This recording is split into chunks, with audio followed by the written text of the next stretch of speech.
I know every operating At my system like last the job, back of in my my current hand. role, When it comes to 25 years of experience and have worked with several people from your company. I've been recognized for my passion. My team is everything.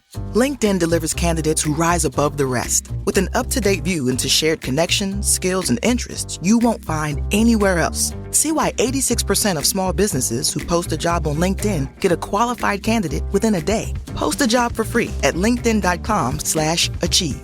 LinkedIn, your next great hire is here. Atheists, agnostics, long-haired weirdos, short-haired weirdos, vandals, hooligans. The government, hug the government, love the government, hug the government, love the government, hug the government. Welcome to The Politics Guys, a place for bipartisan, rational, and civil debate on American politics and policy. I'm Northern Kentucky University political scientist Michael Baranowski. I'm joined today by my counterpart on the left, Professor of Law at Chase Law School, Ken Katkin. Oh, hey, it's great to be back, Michael. Yeah, it's always enjoyable to do the show with you. We don't get a chance to do it that often, and I am very much looking forward to it.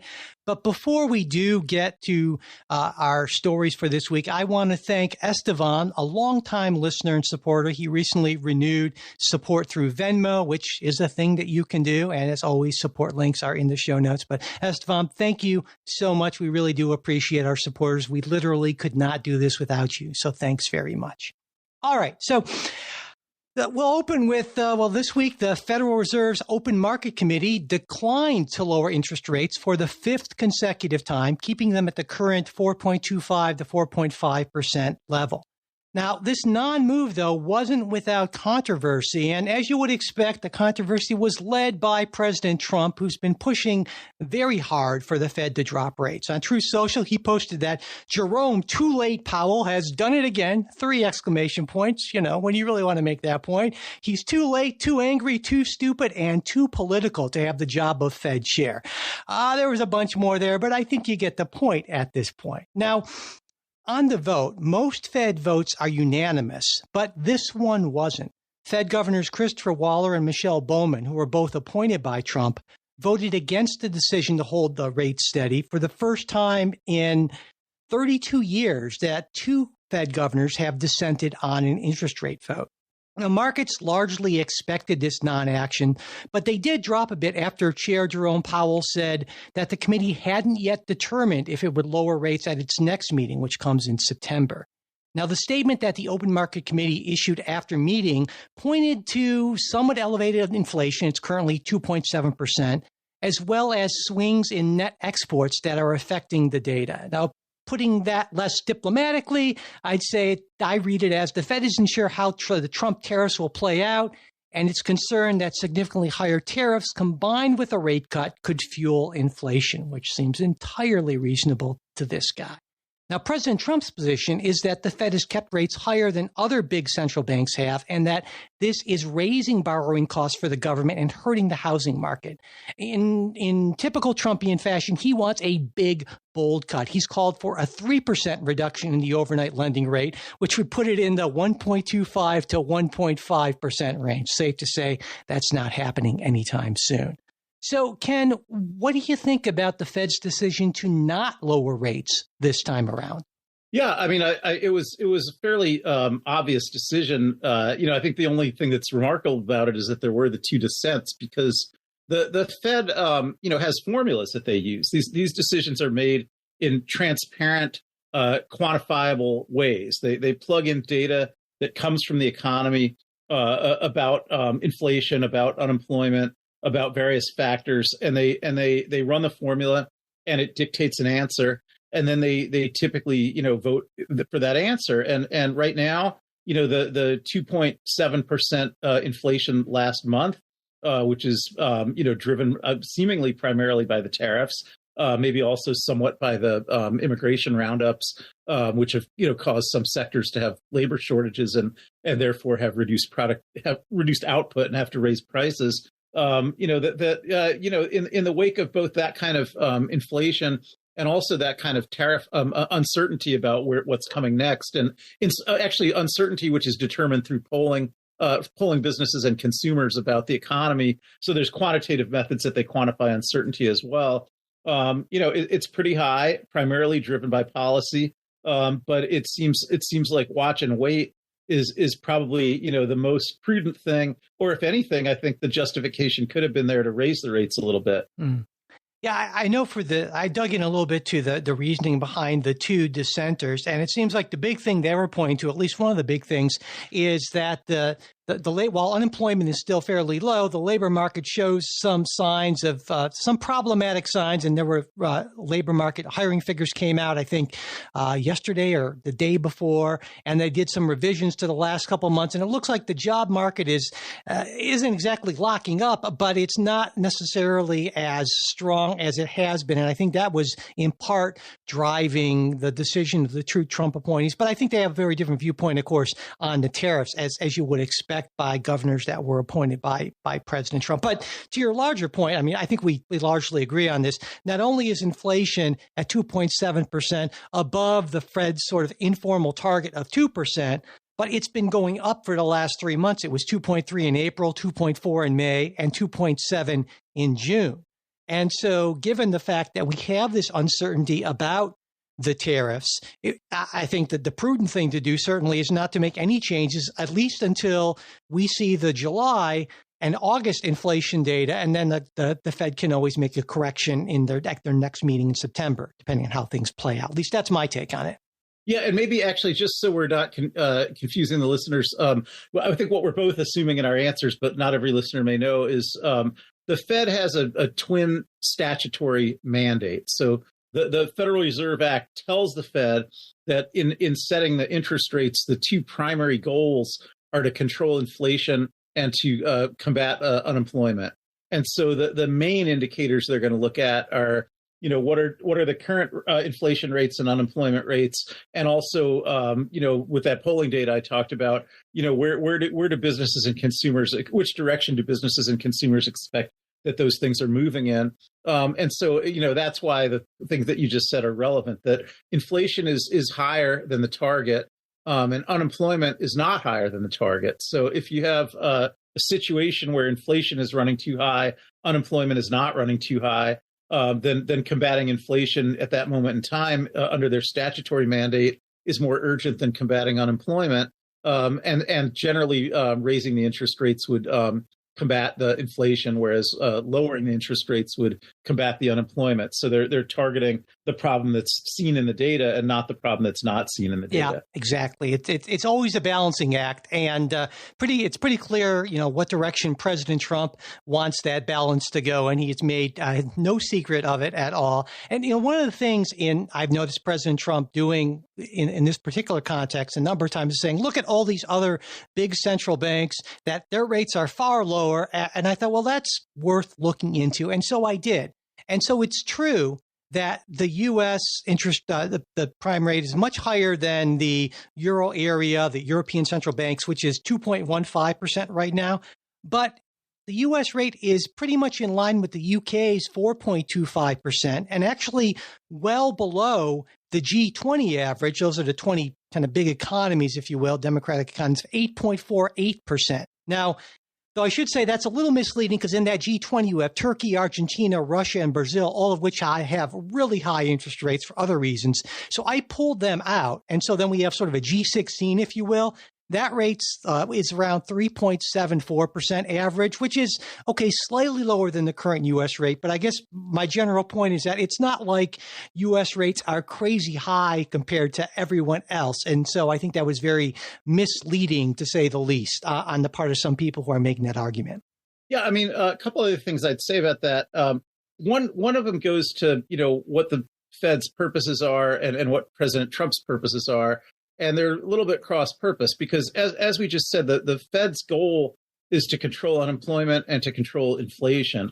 But I think President Trump's goal in demanding lower interest rates has nothing to do with either of those things, but it has to do with facilitating his own massive deficit spending, right? Because the government is going to have to pay interest on all the money that it borrows.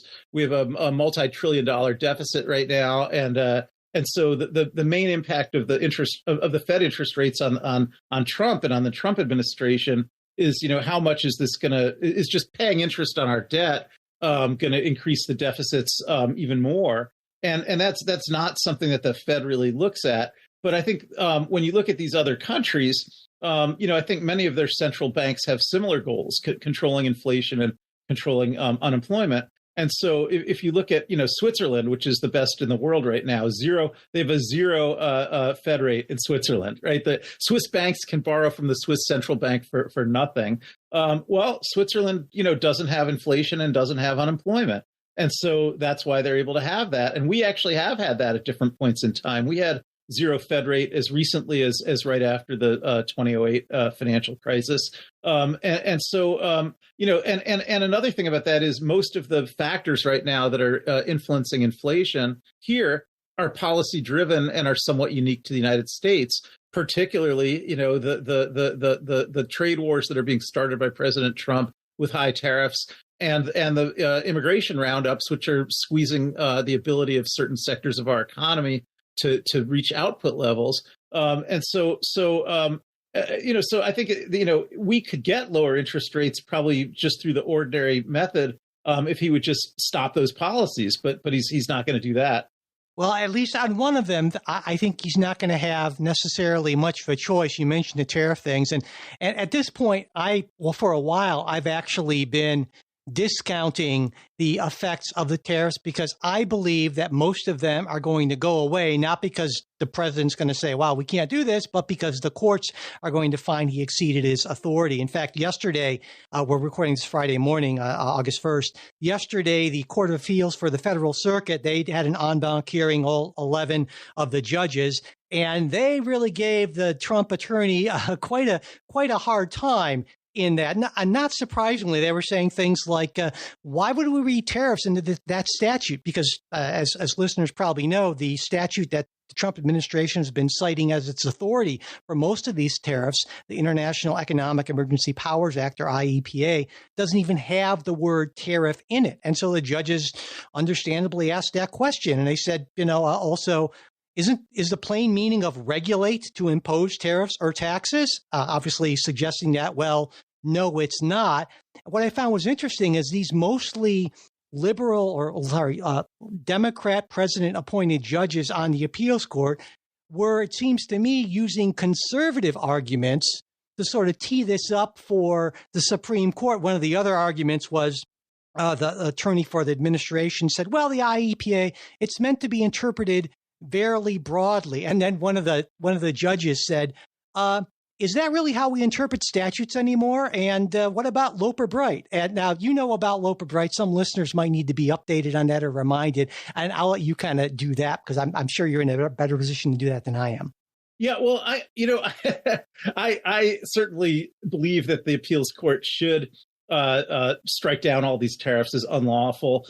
But I'm not myself, in the sway of conservative legal arguments. But I'll try to explain how I would look at it and how maybe the court would look at it. So first of all, the Loper-Bright case that you just cited, which is an important Supreme Court case from last year, that ended it overruled a 40-year-old precedent called the Chevron versus Natural Resources Defense Council, and it's probably easiest to understand Loper-Bright in terms of understanding Chevron, which was overruled by Loper-Bright. So Chevron for 40 years had said that when Congress enacts statutes that delegate authority to administrative agencies, in the statutes which give the administrative agencies both their powers and their responsibilities, Congress can be as specific or as general as Congress wants to be about what powers the agency has, what responsibilities the agency has.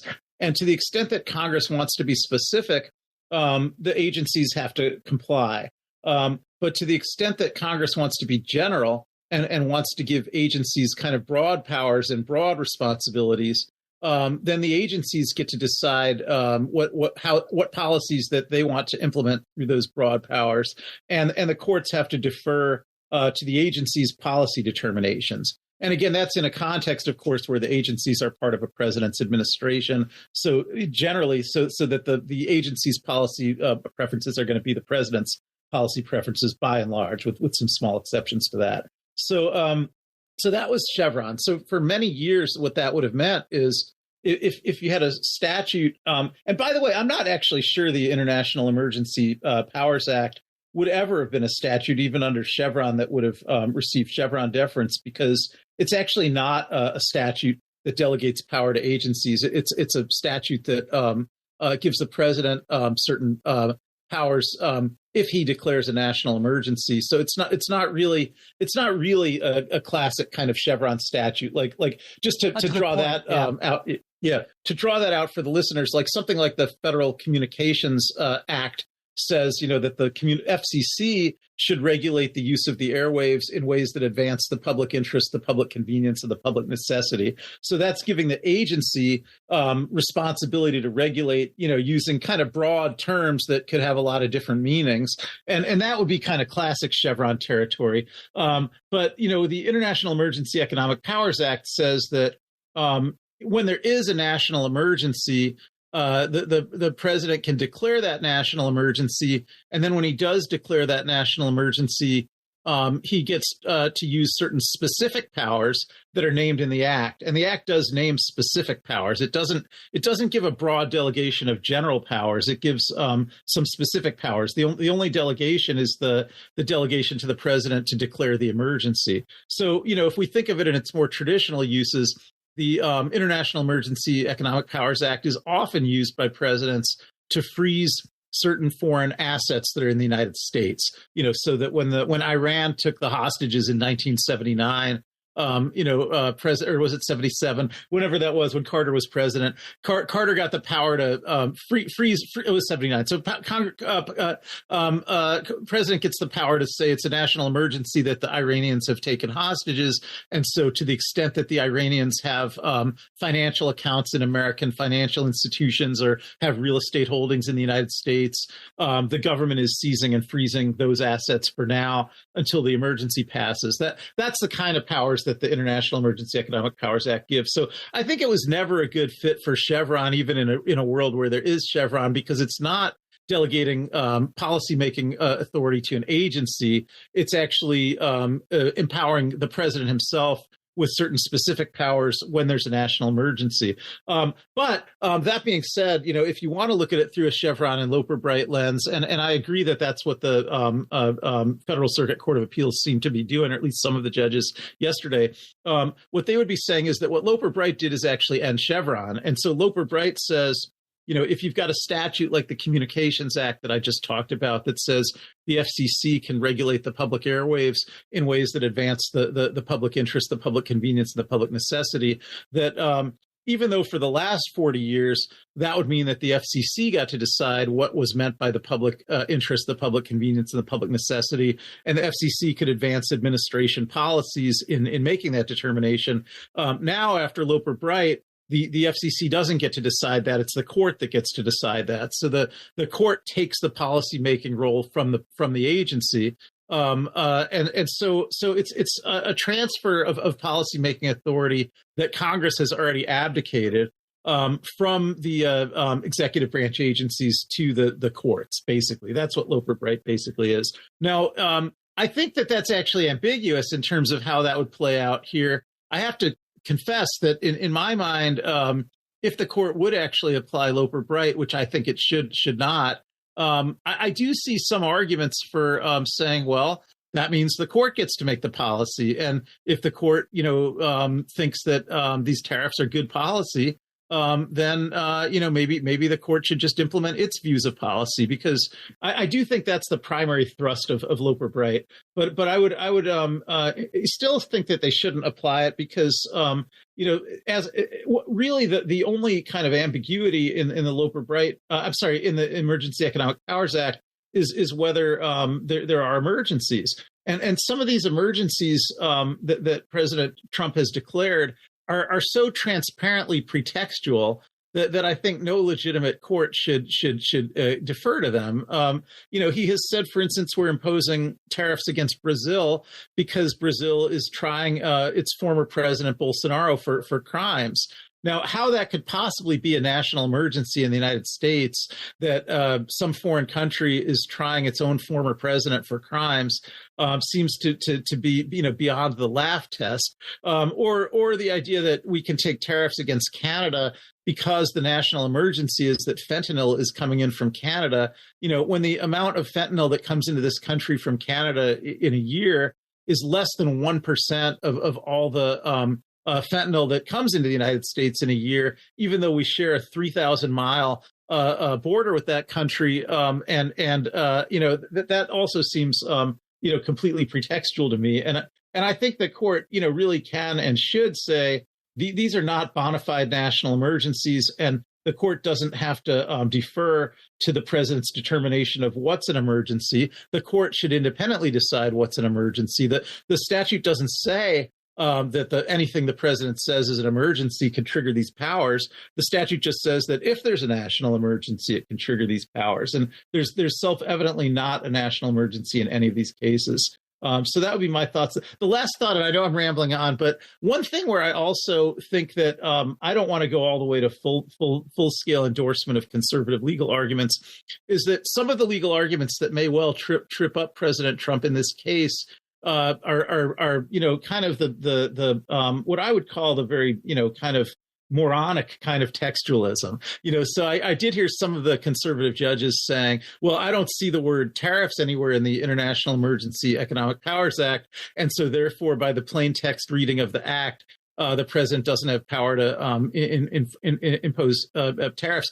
I myself don't agree with that argument because the word sanctions, of course, does appear there. And I think tariffs and sanctions are basically synonyms here. And I really, that kind of literalism just really, really irks me. You forgot to say Simon Says type stuff. And it doesn't bother me that the statute uses the word sanctions instead of the word tariffs. I think tariffs and sanctions are identical. I think the ones that he just announced against Russia because of Ukraine, which he also called tariffs, I think are completely proper because I would call them sanctions, and I would call the invasion of Ukraine an actual emergency. But I really think what the court should be focusing on is the pretextual use of the word emergency. And if they're going to focus on Loper Bright at all, they should be focusing on the fact that the president shouldn't get deference in his determination of what's an emergency. I wonder, too, if the court I'll back up.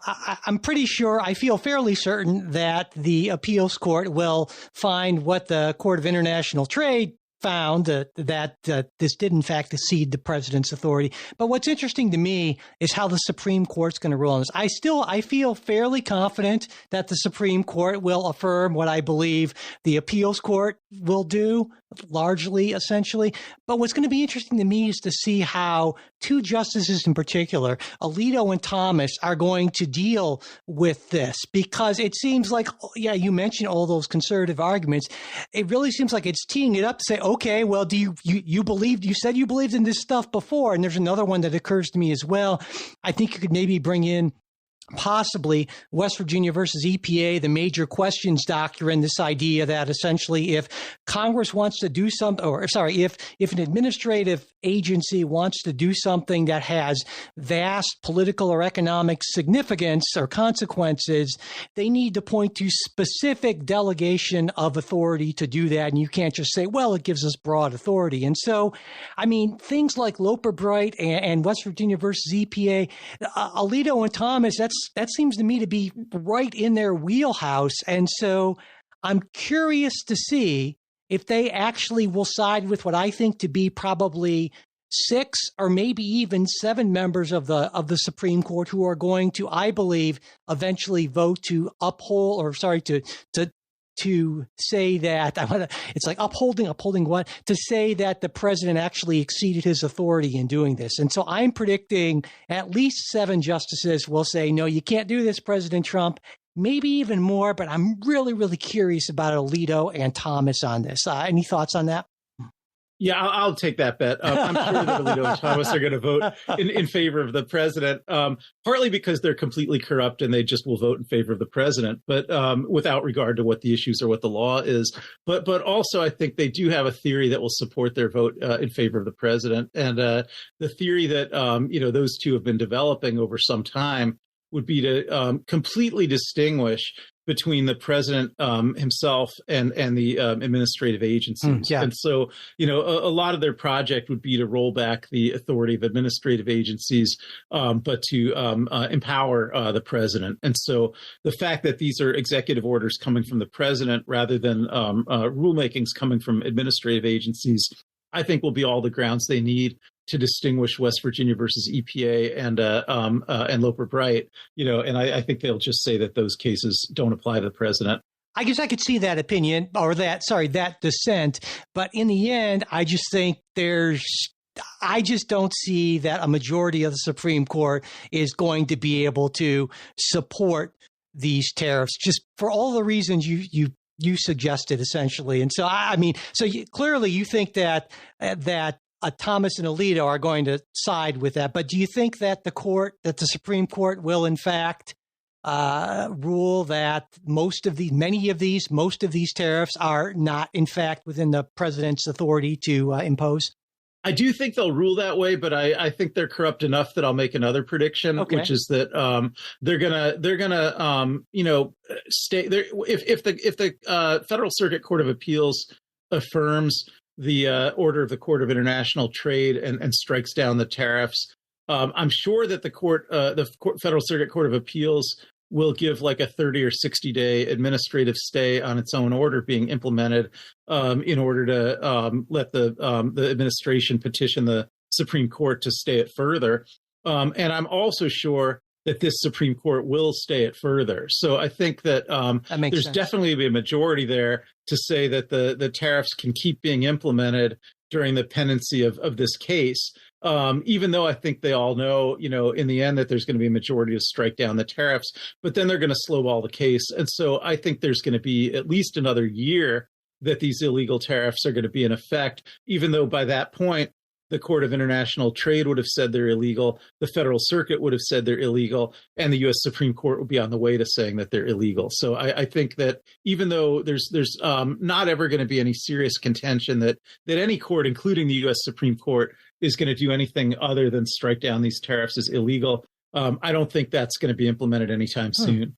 So obviously then you don't think they will take this on an expedited basis, the Supreme Court? No, the opposite. I think what they'll expedite is the order to stay the Federal Circuit holding, and then they'll slowball the rest of the case. Okay, well, we've got some good predictions here. I'm going to predict just the opposite. I'm going to say they are going to take this on an expedited basis. I think Chief Justice Roberts especially is going to push for that, and he's going to get support to do that, and that's what's going to happen. So one of us is going. I think we both hope that I'm right on this, but we shall see certainly. So all right. I'll say I have mixed hopes, because I think to the extent that Trump manages to really finally destroy the economy before the midterms, I think there'd be some long-term benefit in that. Okay. And I think if the Supreme Court saves him from himself, there's some short-term benefit, but maybe some long-term pain. That's interesting that you say that, because a couple of weeks ago, I think I was making a very similar argument. I said, the best thing that maybe could happen for Donald Trump politically would be, in fact, if the courts ruled against him, the Supreme Court did, and then he could do what he does best, is play the victim and rail against the Supreme Court and unfair judges, and also wouldn't be imposing the economic harm on the country. And so it's kind of a win-win for Trump, I would think. So it sounds like you see that as well, at least in part. Yeah. Oh, and interest rates would come down. Yeah, there you go. So, Yeah. Yep. All right. Well, certainly more on that, but why don't we leave that for now and move on? Moving on to our next thing. Last week on the show, Justin and Joey discussed Texas's move to redistrict before the 2026 midterm elections. And that's unusual, but it's not entirely unprecedented, though redistricting typically only happens right after each census. And this is a big deal because with Republicans having just a 7-seat advantage in the House right now, every win and loss, every seat pickup really does matter. And so this week, Texas Republicans released their proposed new maps. I thought we could consider at least two important things. The first is whether Democratic-controlled states should engage in their own pre-midterm redistricting to counteract the likely Republican seat gains in Texas. And second, where and how this might play out.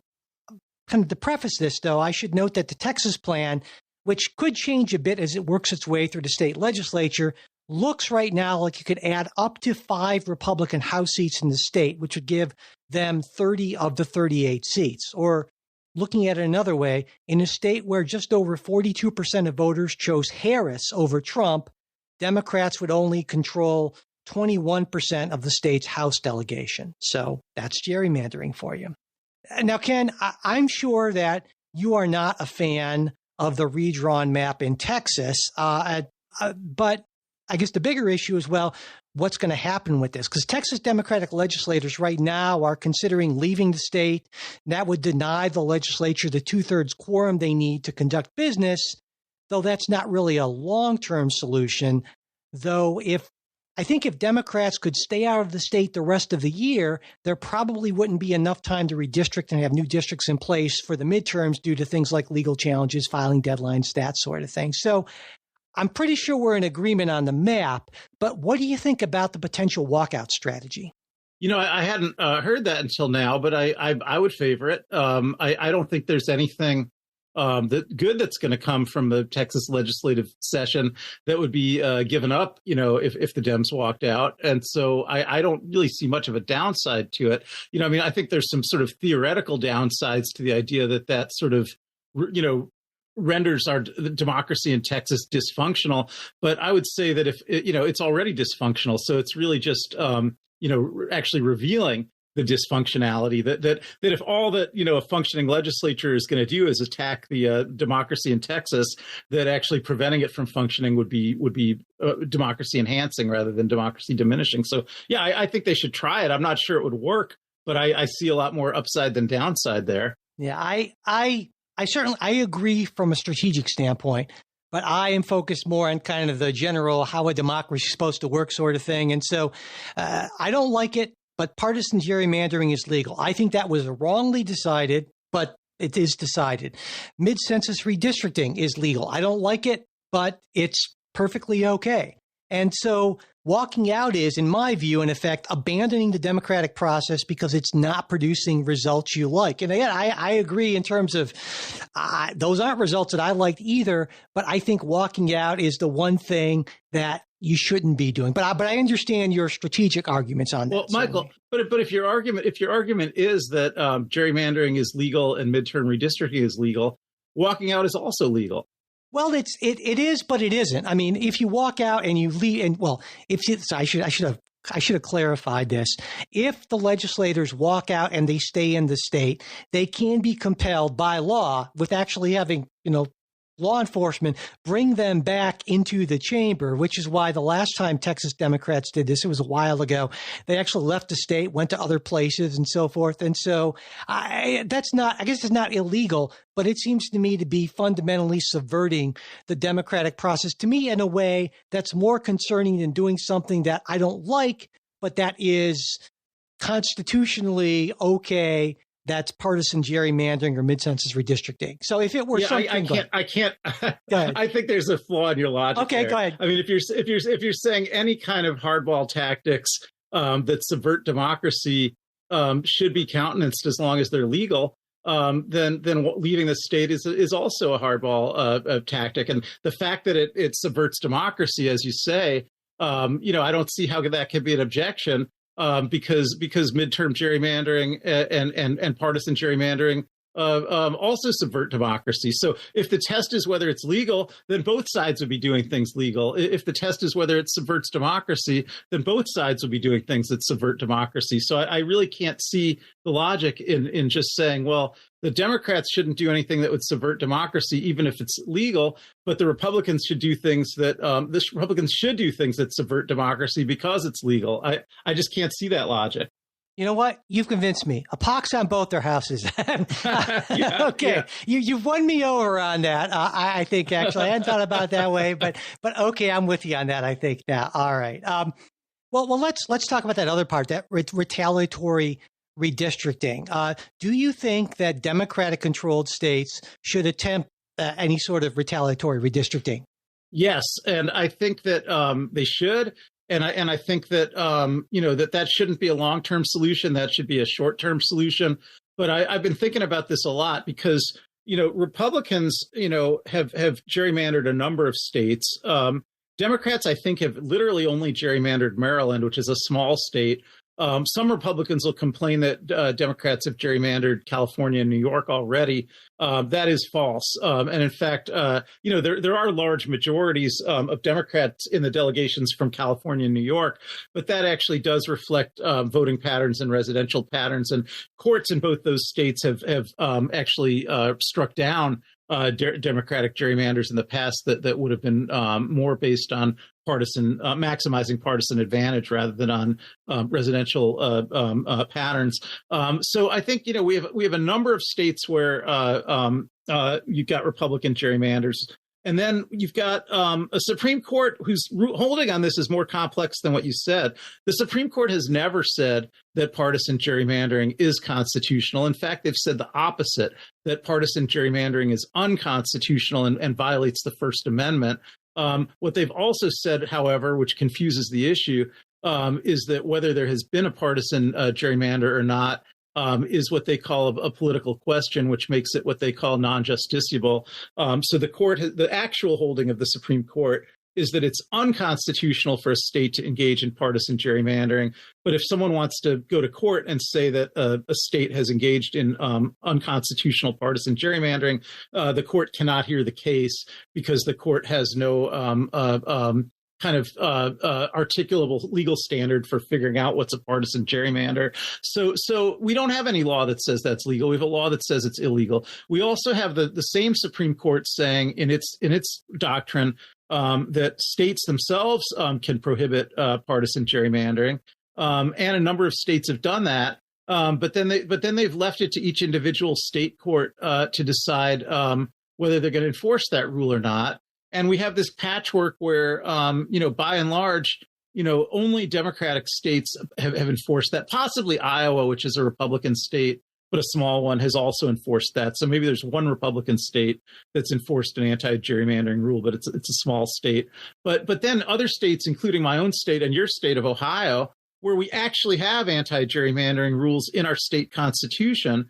We're about to see a midterm partisan gerrymander here as well, possibly in direct violation of our state constitution, because we have a partisan Supreme Court that won't enforce that, and that's true in some Republican states. So it's a common truism that you keep hearing lately that the Democrats cannot keep bringing a knife to a gunfight. And I think that's true. In just about every congressional election in the last 30 years, Democrats have won the popular vote. But you wouldn't know that by looking at the composition of the House or the Senate. And the Senate's a different problem because the gerrymander is written into the Constitution. But in the House, it's not. And so I think that the Dems need to gerrymander to get control of the House. And then what I think should happen after that is I do think that there's a few solutions here. There is a clause in the Constitution called the Interstate Compact Clause that allows states to make compacts with each other, subject to the approval of Congress.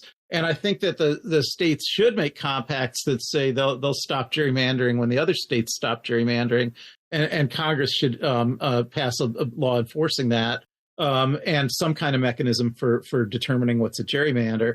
And that if that's done through a compact, I think this can be unwound. But I think in the meanwhile, we have a Democratic majority in the country. We have a Democratic majority even bigger, in the more productive parts of the country, so that, the GDP is even more lopsided towards Democratic areas than population is. But somehow we wind up, winding up with frequent Republican rule that could slide into permanent Republican rule, which would be permanent minority rule.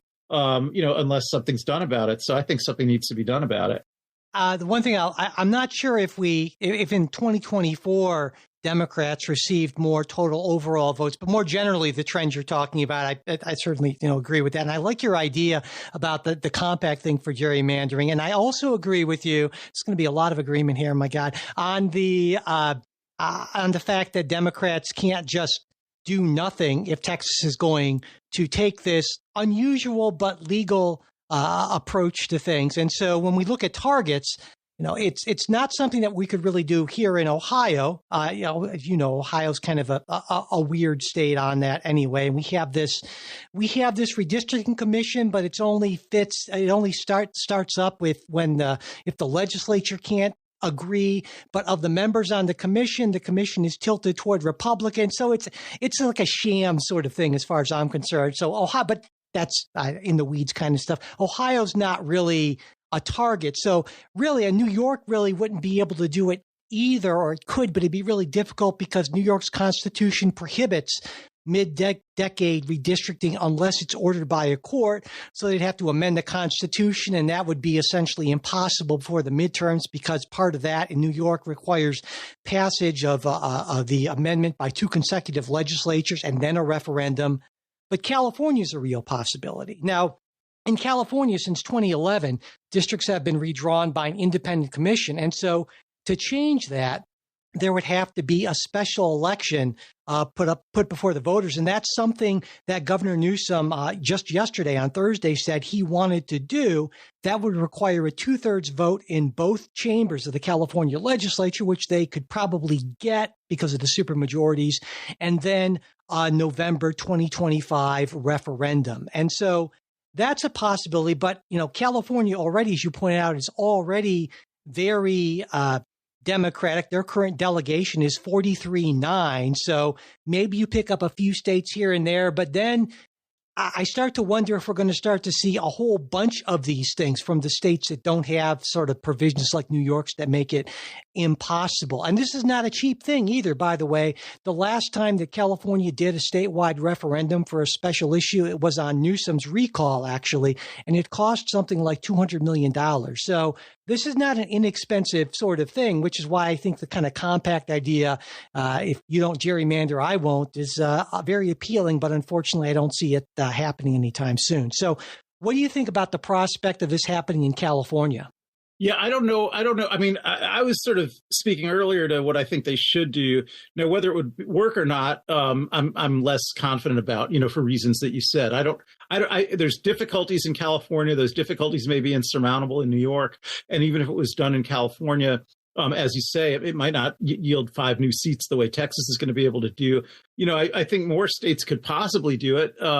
But I don't, I do think we're not going to get to the point where the Republicans have any reason to even talk about entering into an interstate compact unless the Democrats first start doing some gerrymandering. And if some of these obstacles prevent it from getting done in 2020, in time for the 2026 election, I still think it's worth, moving in that direction because maybe we'll get it done in time for the 2028 election.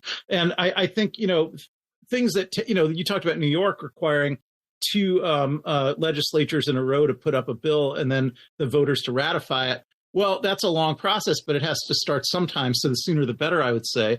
And so I'm not optimistic that this could be effective to counteract 5 seats in Texas in 2020, in the 2026 election. I still think the time to start is right now, because I think the only way to actually end gerrymandering is for the Democrats to start actually gerrymandering the way the Republicans are doing. I just think they have to do it. Yeah, I hate it, but I think you're right. And it seems like that's sort of what you were talking about is sort of Governor Newsom's plan. He said yesterday that, we're not here to eliminate the Independent Redistricting Commission in the state. So we're here to provide a pathway in 26, 28, and then 2030 for congressional maps on the basis of a response to the rigging of the system of the President of the United States. And so it's if Democrats unilaterally disarm on this, there's a good chance that there's at least less of a chance that we will take the House in the midterm elections in 26. And honestly, to me, the thought of no congressional investigations and oversight of the last 2 years of Donald Trump's term, that's a prospect. That's a pretty chilling prospect to me. And if some distasteful but permissible, I guess I'll say, not necessarily exactly legal, but permissible partisan gerrymandering is a way to combat that, then I'll suck it up and be okay with it, I guess. Yeah, and Michael, before we leave this topic, I know we've been going on about it. I actually would like to tell our listeners about the situation here in Ohio. You and I are familiar with it. I'm sure almost none of them are. I mean, it's actually even more corrupt than Texas because what happened in Ohio is we had a partisan gerrymandered map, gerrymandered by the Republicans. The Republicans, because of it, have a supermajority in the state legislature. They've got 11 out of 16 congressional seats. And this is a state where, about 46% of the votes come in for Democrats. And so the voters of Ohio, in reliance on what the Supreme Court had said in its cases, went to the ballot, did a ballot initiative and referendum, and amended our Constitution to prohibit partisan gerrymandering. Now, after that happened, the maps that we had, which have been partisan gerrymandered, they were challenged under that new state constitutional amendment, and the Ohio Supreme Court ruled that they were unconstitutional partisan gerrymanders, and that new maps needed to be drawn. So the Republican legislature drew new maps that were even more partisan gerrymandered. And so that went back to the Ohio Supreme Court, which said, well, these are even more partisan gerrymandered. These are unconstitutional. You have to draw new maps again. So they went back and drew new maps that were even more partisan gerrymandered, which the Supreme Court again ruled were unconstitutional. Now, at that point in time, we had the election upon us. And so the Republicans went over to federal court and said, well, our own Ohio State Supreme Court still keeps striking down all our maps, and we have to conduct an election on election day, and we don't have any maps to vote on, and we can't cancel the election. So how about just letting us vote on the current maps, which are illegally partisan gerrymandered? And the federal court says, yeah, you have to have an election, so go ahead and vote on the partisan gerrymandered maps, but you still have to comply after the election with the Ohio Supreme Court's order and eventually get those maps redrawn. So then the Republicans changed the law again, and they said, well, okay, from now on, all the Ohio State Supreme Court judges who are already all elected in statewide elections, from now on, we'll start putting a D or an R next to their name on the ballot, which they never did before. The Supreme Court races were always statewide, but they were considered nonpartisan, which meant you didn't see a D or an R. So then the voters could walk into the voting booth, and if they didn't know who these people were, which would typically be the case in a Supreme Court election, they could just vote for the Democrat or the Republican. And since 54% of the voters are Republicans, not surprisingly, that change meant that the Republicans picked up all the seats that were up for grabs that year, which was, last year. So then once the Republicans got a bigger supermajority on the Supreme Court, they had always had a majority, but even their majority was striking down these maps. But now they got a bigger supermajority. Now, at that point in time, there's still this ongoing proceeding where both the federal court and the Ohio Supreme Court's most recent orders had said, the election can take place in 2024 on the illegally gerrymandered maps, but after that, there's still going to have to be a map that complies with the order of the Ohio Supreme Court. So after that, the composition of the court changed so much that the Democrats actually withdrew that suit because they didn't want the midterm redistricting to be reviewed by this newly elected Supreme Court, because they thought the newly elected Supreme Court would probably go ahead and corruptly approve the even more gerrymandered maps than the ones that had already been struck down as unconstitutional. So they just withdrew the lawsuit and said, well, we'll live with the badly illegally gerrymandered maps that we actually voted on in 2024, rather than let the newly composed Supreme Court take a second look at the even more gerrymandered maps that the Supreme Court last year already said are unconstitutional. And then that's the map now that the legislature may codify. So that's a level of corruption that I think possibly even exceeds, anything that happened in Texas. Or some might call it gamesmanship, but yeah, it is not a great system for sure. So, and that's why Democrats have to fight fire. There you go. Okay, there you go. Exactly. So. All right. Well, why don't we move on from that? We have time for one more story here on the weekend show. For a while, it seemed like DOGE was everywhere, but now it's like, well, Elon Musk, packed up his giant bedazzled chainsaw and took it back to Texas with him or something. And DOGE really isn't regular front page news the way it was for a while.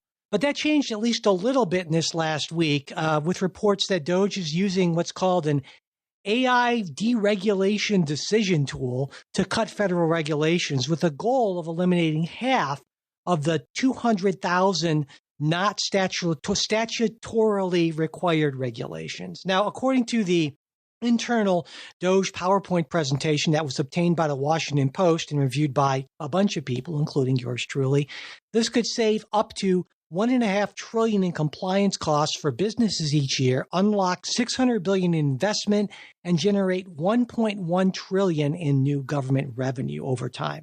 Now, DOGE's analysis found that doing all this by traditional means, meaning cutting all these regulations, unnecessary regulations, would require around 3.6 million person hours of legal and policy work.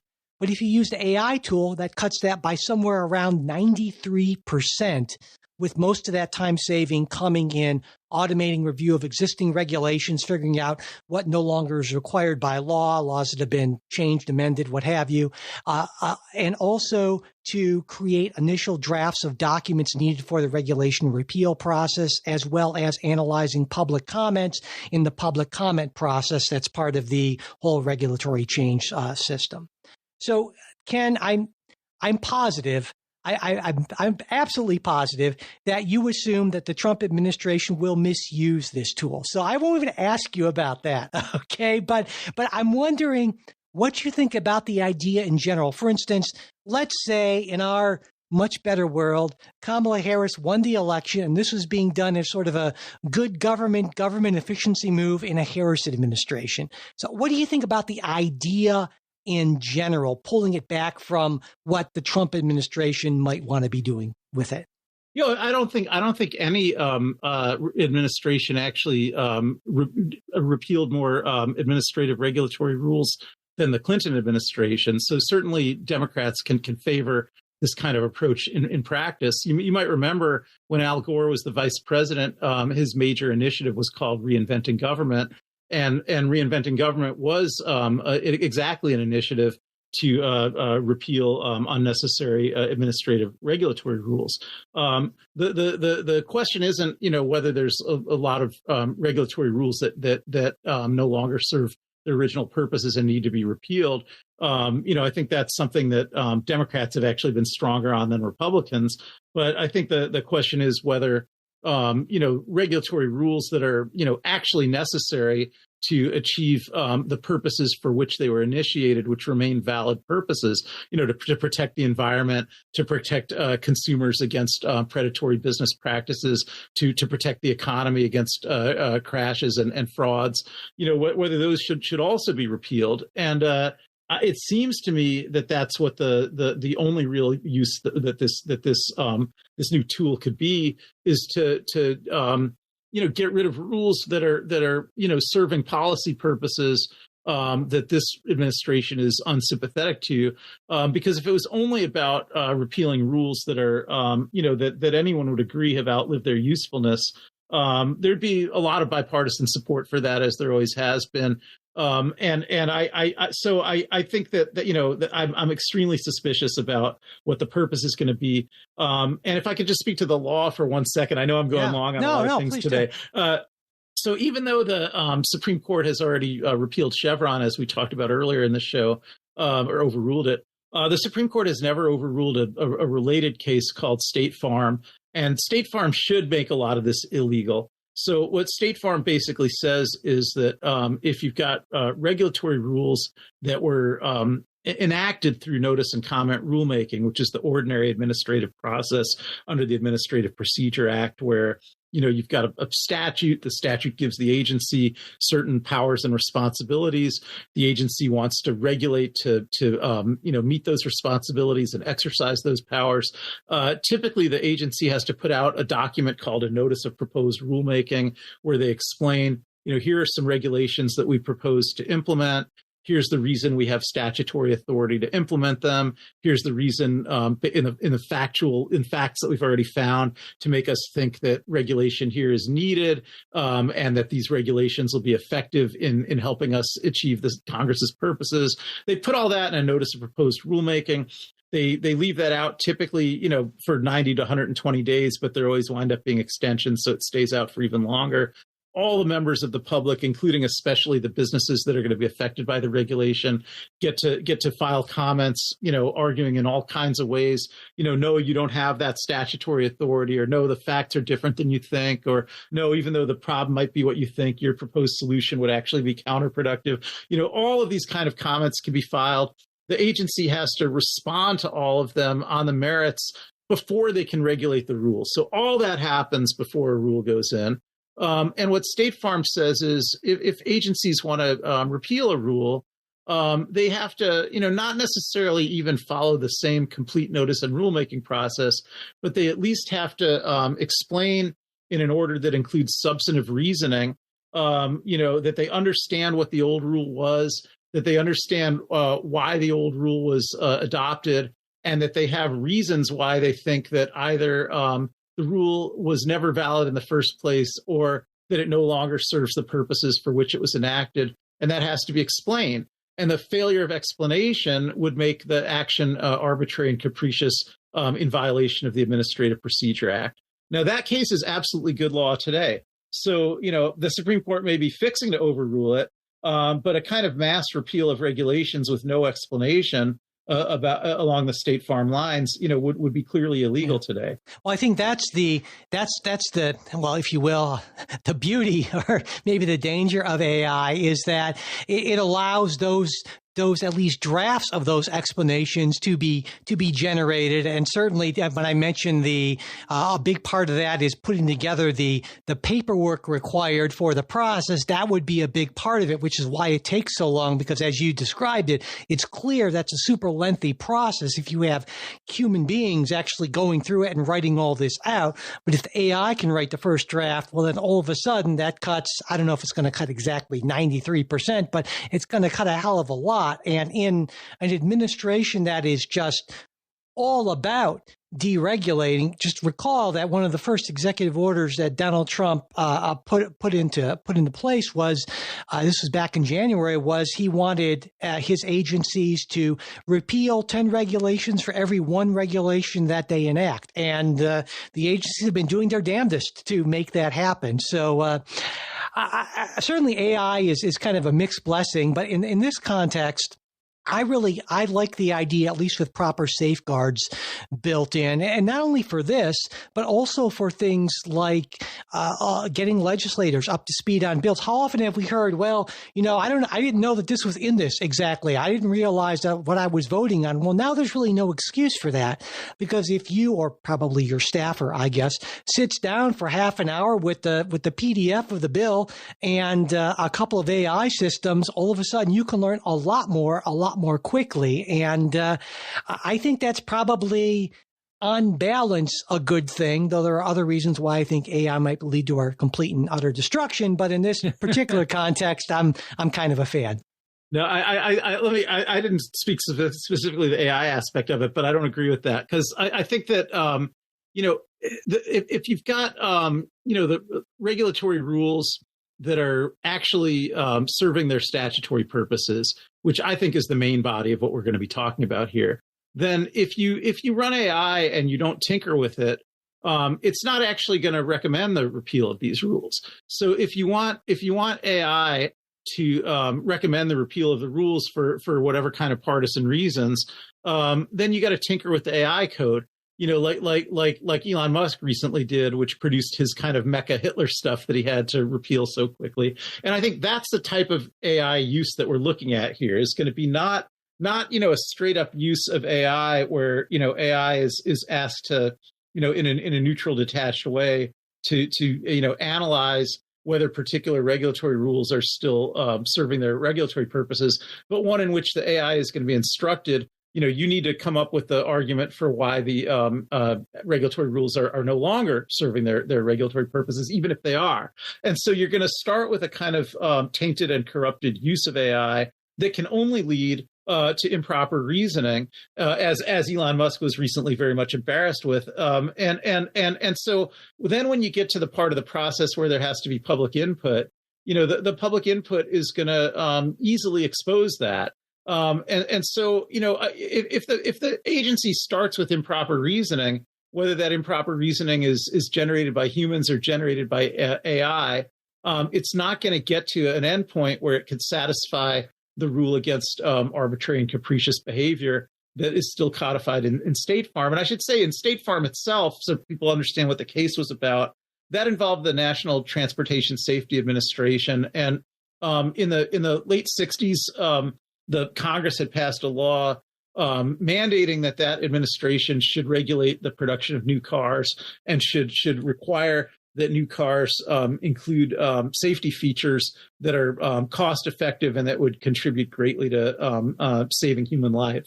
And so you got the automatic seatbelt regulations that cars should come not only with seatbelts in the front seat, but that there should be some kind of included features that would really make people use the seatbelts. So maybe that would be loud buzzers if they don't, or maybe that would be that the seatbelts themselves would just automatically turn on and lock, or maybe it would be that the car couldn't even start unless the seatbelt was buckled. And so those were the regulated regulations. They maybe added about $11 to the price of the average car. They saved thousands and thousands of human lives, but they were unpopular. And the Reagan administration just ordered their repeal because they were unpopular, and the Reagan administration had a kind of ideological stance that it was against that kind of a nanny state. But the statute still mandated that regulations like that be mandated if they were cost effective and would save a significant number of human lives. And ultimately, the court concluded that there really was no way to square the administration's motivated reasoning, which was motivated by policy preferences that were outside the preferences codified in the statute, with the plain text and plain policy of the statute. And I think that I do think that if the court doesn't overrule State Farm, that AI is not going to be able to get around that kind of problem any better than the Reagan Department of Transportation was able to get around that kind of problem. It's interesting. That's a good point. Though I would say that if we take the DOGE PowerPoint presentation at its word, which, okay, maybe you don't want to do that, they did make that distinction between not statutorily required and statutorily required, and also a third category that said not required but agency needs. And they say that the only regulations they are going to focus on are those that actually aren't required by statute. Now, that could also be a fairly broad that could be a somewhat subjective thing. And so I'm not saying that there won't be politics in here. There certainly will. I would be stunned if there weren't, but I could see that if they do in fact focus on it, that might sort of mitigate some of the problems that they say the Reagan administration had with State Farm. Yeah, but look, the Clinton administration was able to do that with enormous numbers of regulations because they were more sincerely motivated by trying to repeal unnecessary regulations. But it's hard for me to see why you would need an AI tool to do that, because if the administration if industry is burdened by unnecessary regulations that are not statutorily mandated and that don't serve any good purposes, industry is already, lobbying these agencies to repeal them and is already providing the same text for repealer orders that the AI here is supposedly going to provide. I don't think there's any examples where that's not already happening. So I think it's kind of a misdirection to say, oh, this is just going to save work, because the work is already, as it has been for the past 50 years, already being done by the regulated industries. I guess in the end, I am certainly cynical, but I am not as entirely cynical about this administration as you are. There are parts of me and certain aspects where I think, well, okay, this is a reasonable kind of cleaning up the not the U.S. code, because that's the laws, of course, the federal regulations. And I could see this being an okay sort of thing. I actually believe, you're going to disagree with me on this, I actually believe that there are some motivations from the Trump administration and people in the administration, even at the very highest level, that are good and honorable motivations. Now, I would say plenty of them aren't, but I think that actually some of them are, and I want to believe that this is. And you can call me naive, please do. I'm sure you're thinking that now, but Can I give you an example of how you're naive? No, go ahead. Please do. Yeah, okay. So I would say, to me, like one possible regulate. I'm more familiar with the FCC than a lot of other agencies, so I'm going to use an FCC example. So one possible regulation that I might agree is not mandated by statute, but that the FCC has had for a long time, is the FCC has a policy for broadcasters called the news distortion policy, where it can be a violation of FCC rules for an over-the-air broadcast or broadcast television or broadcast AM or FM radio station to broadcast news that the broadcaster knows is distorted and actually isn't true or is presented in a very misleading way. And so the FCC adopted that rule under the broad rubric of making sure that the airwaves are used for the public interest, the public convenience, and the public necessity. There's not any more direct statutory authority on point than that. So it's an exercise of their kind of indirect public interest authority.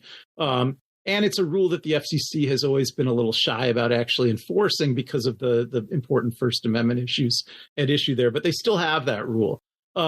Now, you might say, well, that's exactly the kind of rule we're talking about here. There's no provision in the Communications Act or any other statute that says that the FCC has to police whether televised news is misleading or not. So that's not directly required by statute, so that can be repealed. And maybe you might think that a deregulatory commission might target that as one of the kind of rules that they would like to see repealed. But yet, if we look at the actual FCC and we see them exercise, the Trump FCC, I should say, and we see them, how are they exercising their statutory authority? Well, we just see this major example where, in order to give their approval to a merger of Paramount that they just approved, they literally required that a political commissar be installed at CBS to police news content and to report on whether the news content is biased against conservative ideas. So, I think the same commission that might be saying, why do we even have a news distortion rule, is the same commission that's saying, well, except of course we're going to try to enforce it more stringently than ever against viewpoints that might be seen as liberal. So I don't see how you can really ascribe good faith to a commission like that. Okay. You were able to give me, yes, an example, not just to call me naive, but to illustrate my naivete. Thank you. On that note, I should probably just shut the hell up because I think we're done. So, but before we go, I do want to mention one more thing, and that's not that I'm biased, I am, but the fantastic work my wife Kimberly and her co-host, and also, by the way, longtime Politics Guy supporter Jordan, are doing on the Sustainable Planet podcast. And I'm involved with that too. I started out as being her co-host, and then she realized she had to dump this stiff and find an actual person who's good at this sort of thing. And she found Jordan, and it's wow. So much better now. But I still do the post-production for the show, so I'm part of it. But anyway, the latest episode, it's all about one of my favorite things in the world, chocolate. And there's a bunch of other stuff on there as well as Kimberly's Substack, which I read and enjoy all the time. So if you haven't checked it out yet, or if it's been a while, I hope you'll give Sustainable Planet a look. I'll leave a link in the show notes, or you can just search for Sustainable Planet in your podcast app.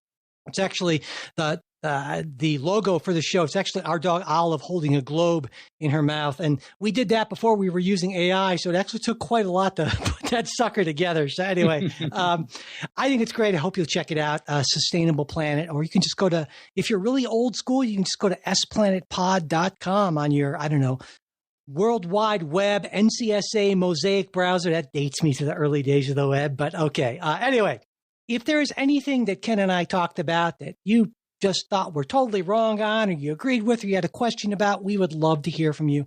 You can get in touch with us a lot of ways. There's our email, mail@politicsguys.com, as well as Facebook or X. We always put links in the show notes.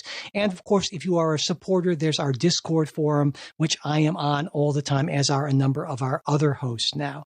And if you're a supporter, you don't just get that Discord, you get ad-free versions of all of our episodes. You get the full-length midweek episode instead of just that 15-minute or so preview. And I think I mentioned access to the Discord group as well. And so you can find out about all of that in the show notes. I always put support links there, or you can go to politicsguys.com/support. But if you'd like to get that full-length midweek show and you're just not able to support us financially right now, there are a number of people in that position. We totally get it. Happy to help you out. Just send me an email, mike@politicsguys.com, and I will make sure you get the full midweek episode every week. And whether you're a supporter or not, it helps us out tremendously if you can subscribe, rate, and review us on whatever podcast app you're using, as well as sharing on social media. And finally, as always, before we go, a very special thanks to our wonderful executive producing team: Wilma Moreno, Daniel Toe, Ryan Beasley, Don Oglesby, Derek Schmidt, Dakota Heath, Jason Chrysler, Dave Dean, Jeremy Larson, Brian Matza, and Jody Marie Miller. We'll be back with a new episode for you next week. We hope you'll join us.